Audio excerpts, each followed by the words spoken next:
Okay, welcome back everybody.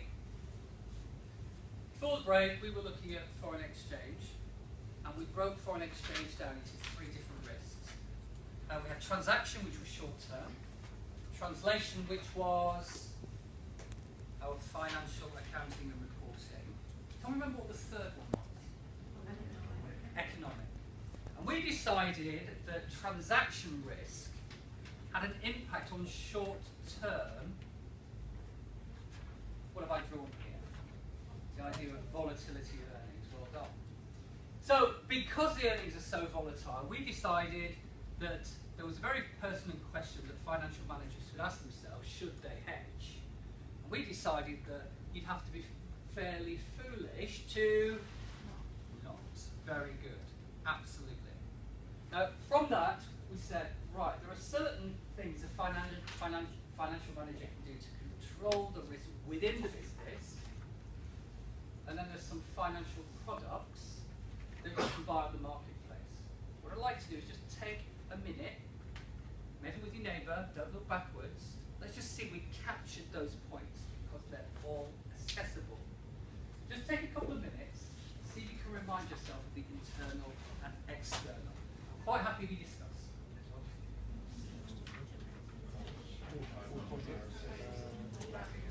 This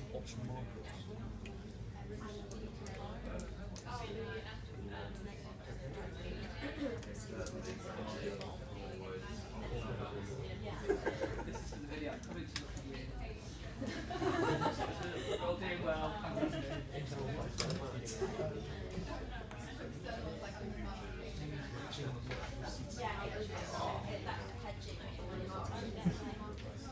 It would also be better.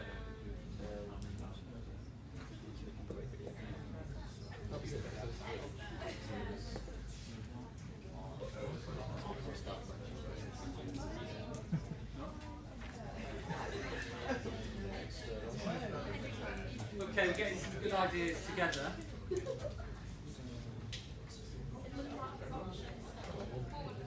Right, shall we see what we've captured so far? I think what we've just realised is how difficult. We've just been introduced to the idea of foreign exchange, changing currencies. We've defined the risk, and now we have the methods. And just capturing the different methods is quite tricky. So it's a useful recap. What could that financial manager do? So internally, we could settle everything right now. What do we call that? Brilliant. Leading. Settle all transactions immediately, at the current rate, no foreign exchange risk. What was the twin to leading? Why is that not such a good idea? Or credit rating, so if we delay settlement to when? When will the rate improve? And we definitely upset our suppliers. If I'm invoicing, does that make a difference?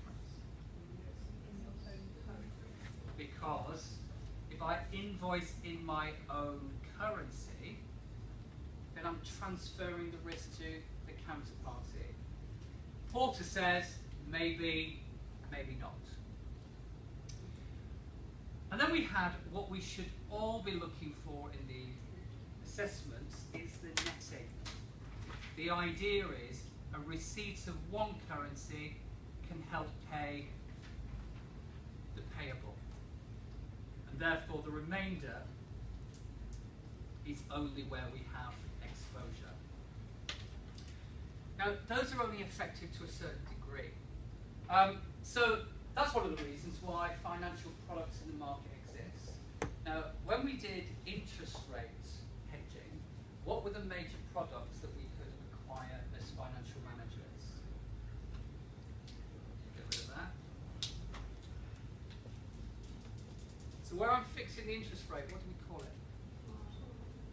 Yeah, we call it a FRA, forward rate agreement. Then we might go to the Chicago Mercantile Exchange and engage in derivatives activity. They're called futures and options. Now, the one that's unique to currency, we're going to see it today, is the money market hedge. We're going to call it MMH. But for now, we're going to focus on the forward contract. Now, we know the definition already of a forward contract. It really fixes the price on any commodity. And we've defined that currency is a commodity. So, we've got the same definition. It's a binding contract to fix the price of a quantity that we specify. Now that means that forward contracts are tailored. I like the word bespoke as well. There's a really good fit with the company. It makes it very efficient.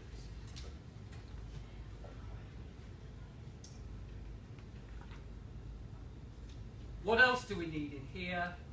That it's for a specific quantity of the currency, whether we're buying the currency or we're selling it.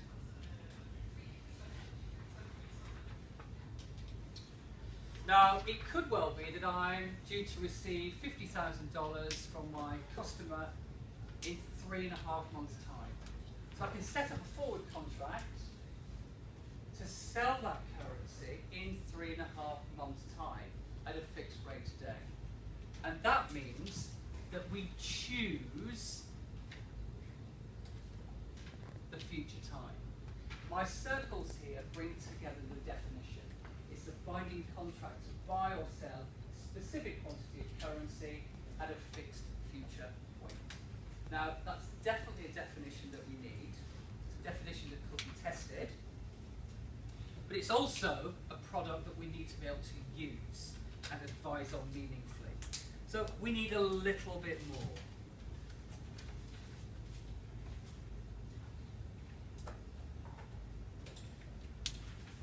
So we're going to do this by degrees. So we've got a very simple example here.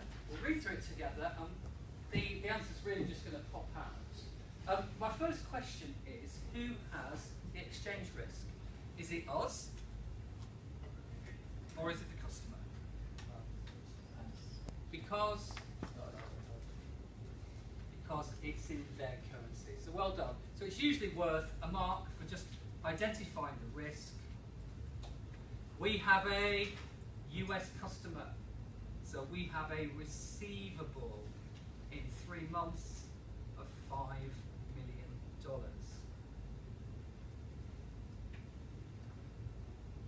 Is my risk that the rate strengthens or weakens? Remember we talked about this, and we talked about the value of the currency. Now I'm just looking at this rate here. Does that look right to you? So let's change it. You're right, it is a typo. £1, in fact let's make that lovely and clear. £1 equals about 1.6777. And that's what we would expect. Now, as we are converting dollars into pounds, we had our little rule. We called it the anti-clockwise rule. There it is. We're looking at the price, currency, moving to the commodity, so it's a division. So I'm dividing by the rate. So is my risk that the value of the pound strengthens or weakens? Which will make that receivable less?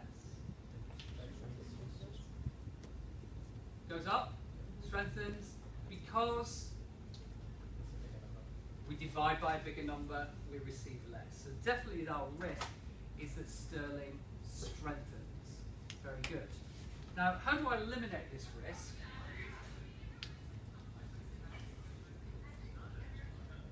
We go to a bank. And we have our image of over the counter. So I asked the teller, I want a forward contract, and they say, no problem. For how much and when? And I say, well, I think I'm going to receive $5 million in 3 months' time. What's your best rate? And they quote me a rate.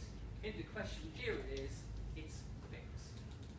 So regardless of what happens in the marketplace, we will receive in 3 months that fixed rate. So what I'd like you to do is go through the calculation and just make a record of how much is received.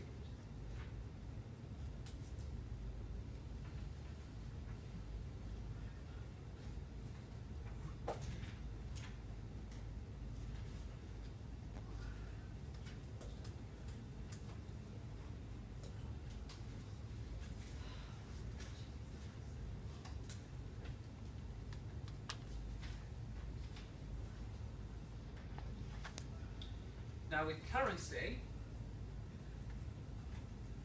we said it's good to be accurate. So I've converted, I've divided by the fixed rate,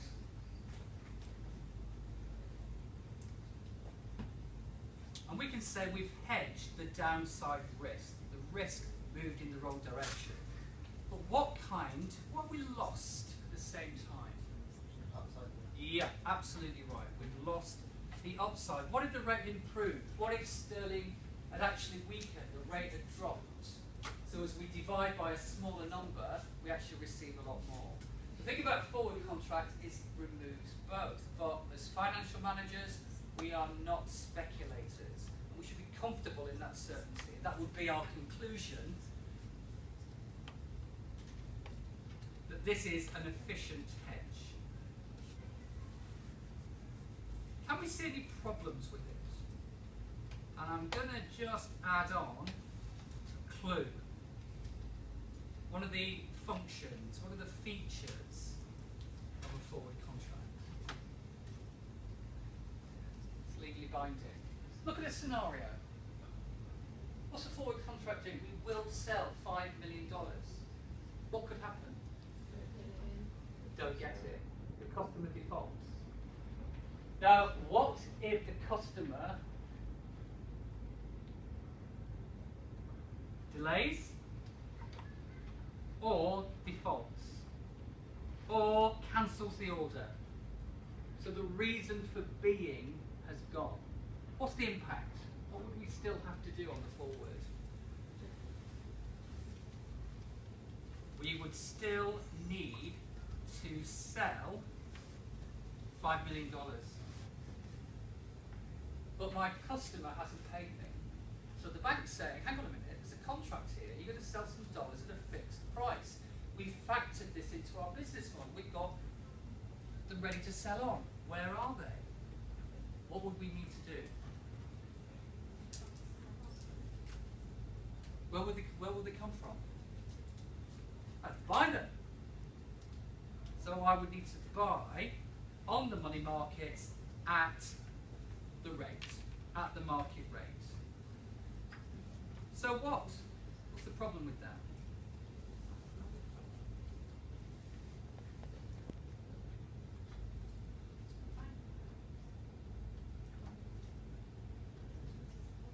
The risk that we tried to hedge away with forwards snaps right back. The customer lets us down because we still have to fulfill the contract and buy the currency at the prevailing rate. All the transaction risk that we hedged comes right back. So you get to a point where you think, actually, that's not working. So we're still exposed to foreign exchange gains and losses. It could be a gain, it could be a loss. So when would you not choose a forward contract? So if you're a financial manager now, you've got some information.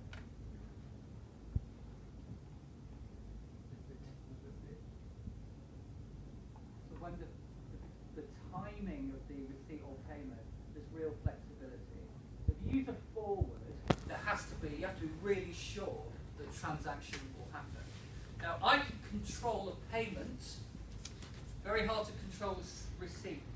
So forwards tend to be used much more on payments because you can control when and you have some certainty. So forwards, let's write when. When the timing is certain, we can control payments. Okay, good. Now, we'll see in a moment, or you'll have an opportunity in a moment to have a go yourself. There's a layer of complexity we need to deal with first, and it will be the two rates. Do you remember at Gatwick Airport, in the board behind there's two rates, we have to choose the right one. But for now, I think if we're okay, any further questions? Okay, great work everybody. Thanks Ashley.